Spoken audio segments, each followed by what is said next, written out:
Alhamdulillah wassalatu wassalamu ala Rasulillah wa ala alihi wa ashabihi wa man tabi'ahum bi ihsan ila yaumiddin.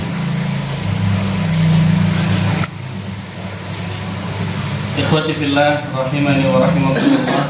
Alhamdulillah, jadi kita bisa berkumpul di rumahnya Mbah Syafiq ya, hafizahullah taala.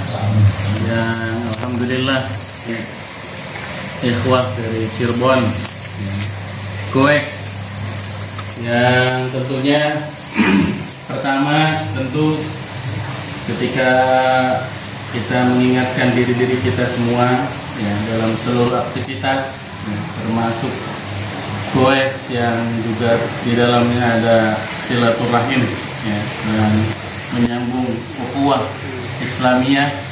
Maka tentu pertama ini juga hadis yang memang senantiasa para ulama memberikan perhatian besar ya, sehingga mereka letakkan hadis ini di hadis awal ya, pertama dalam kitab-kitab mereka, yang kalau dalam ilmu mustalah hadis ini masuknya hadis yang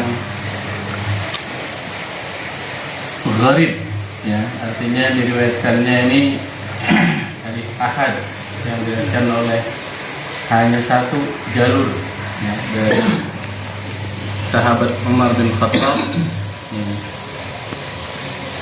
yaitu hadis innamal a'malu binniyat ya. Jadi senantiasa kita mengingatkan diri kita semua bahwasanya dalam seluruh aktivitas itu yang paling berpengaruh ini tergantung kepada niat kita ya.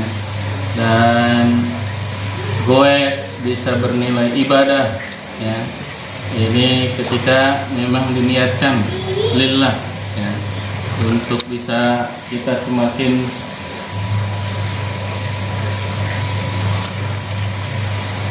sehat ya, apalagi di musim-musim sekarang ini ya, apalagi pasca pandemi yang juga banyak ikhwah-ikhwah dan asatidz yang mendahului kita semua. Nah, ini tentunya kita perlu ya menjaga kesehatan kita.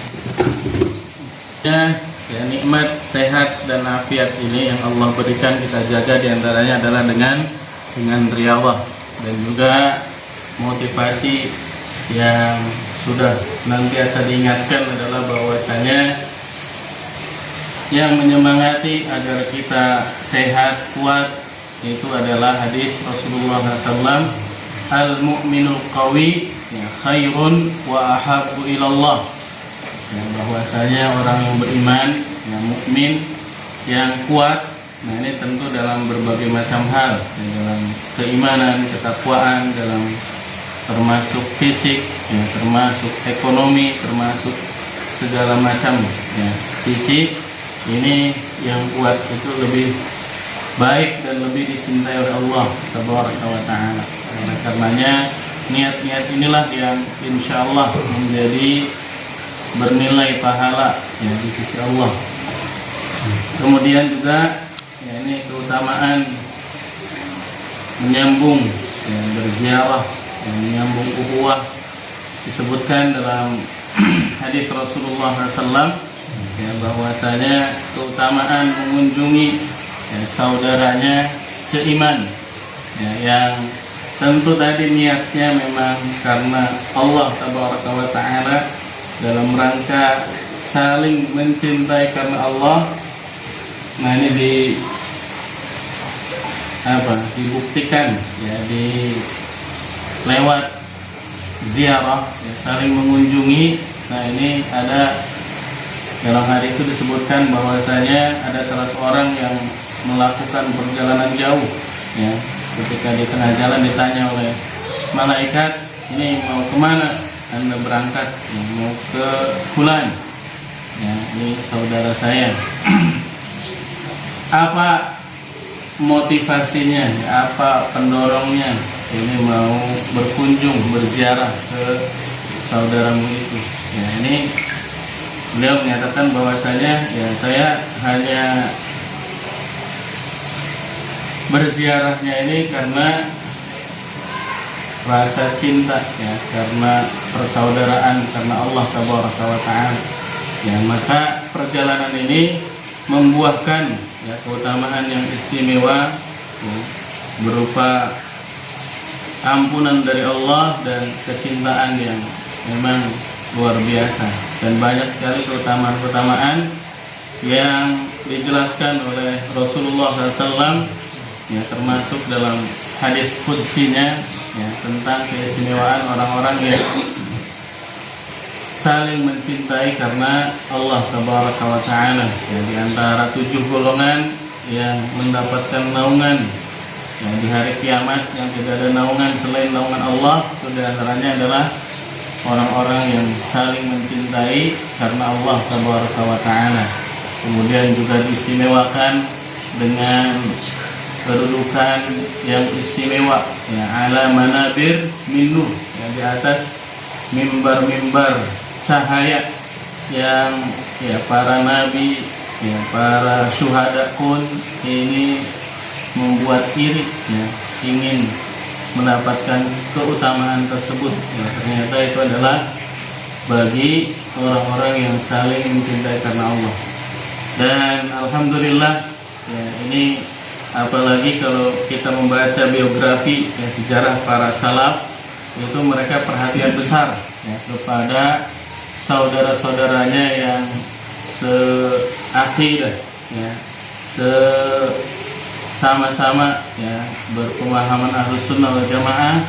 Nah ini, ya, apalagi mereka ini kan jumlahnya sedikit dibandingkan dengan, ya, mayoritas yang berpecah belah ini. Nasallallahu alaihi wasallam. Oleh karenanya kita juga bersyukur, ya, ini karena wasilah diantaranya, ya, selain dakwah yang dilakukan oleh, ya, para asatidz, ya, para duat, tapi juga ini, ya, kalau dulu di Indonesia ini lewat banyak cara, metode, ya, juga diantaranya adalah lewat pernikahan. Nah, tidak dilupakan juga, ya, bahwasanya ini lewat tadi ziarah dan saling mengunjungi ini, ya, ikatan yang lebih kuat, ya, di antara teman, sahabat, ya. Nah ini biasanya disebut juga dengan dakwah fardiyah. Ini, ya, tidak tabligh akbar, tidak pengajian, tidak apa, tapi biasanya ini lewat teman-teman inilah hidayah itu menyapa, ya. Banyak orang-orang hijrah, ya, tadinya goes bareng, tadinya apa, ya, satu hobi, ya, satu kegiatan, atau misalnya tadi dari saling mengunjungi, ya, interaksi-interaksi seperti ini yang juga menjadi wasilah, ya, jalan ini menyebarnya dakwah sunnah, ya. Alhamdulillah sampai ke pelosok tadi juga disampaikan, ya, ini di pelosok ujung Cirebon tadi alhamdulillah kita dapat wakaf, ya, 2000 meter, dan insyaallah akan kita ini sudah mulai, ya, proses pembangunan yang rencananya untuk asrama, ya, akhwat, ya, khusus putri nanti tahfidz Al-Quran, ya, Pondok Pesantren Al-Hawra. Jadi kita bersyukur pada Allah Subhanahu wa Ta'ala, ya, ini seluruh aktivitas kita, apalagi tadi, ya, niatnya karena Allah, ditambah lagi kalau tadi menjadi sarana, ya, bagi penyebaran dakwah sunnah, ya, di wilayah kita ini, ya. Jadi ini niat-niat yang terus menerus harus kita tumbuhkan, ya, lillah, dan juga memang betul-betul dakwahnya juga ada, ya, saling mengingatkan, dan juga, ya, ini kita tentu berbeda dengan goes-goes yang lainnya ataupun aktivitas apapun yang kita kerjakan. Nah ini tentu harus ada nilai dan rasa yang berbeda dengan keumumannya, dan saya yakin itu sudah, ya, ada, tinggal dikuatkan dan ditingkatkan.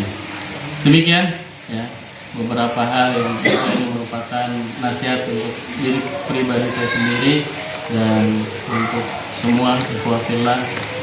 Mudah-mudahan Allah senantiasa ya, memberkahi seluruh kegiatan kita dan sisa usia yang Allah berikan kepada kita sendiri. Demikian, wassalamualaikum warahmatullahi wabarakatuh. Waalaikumsalam.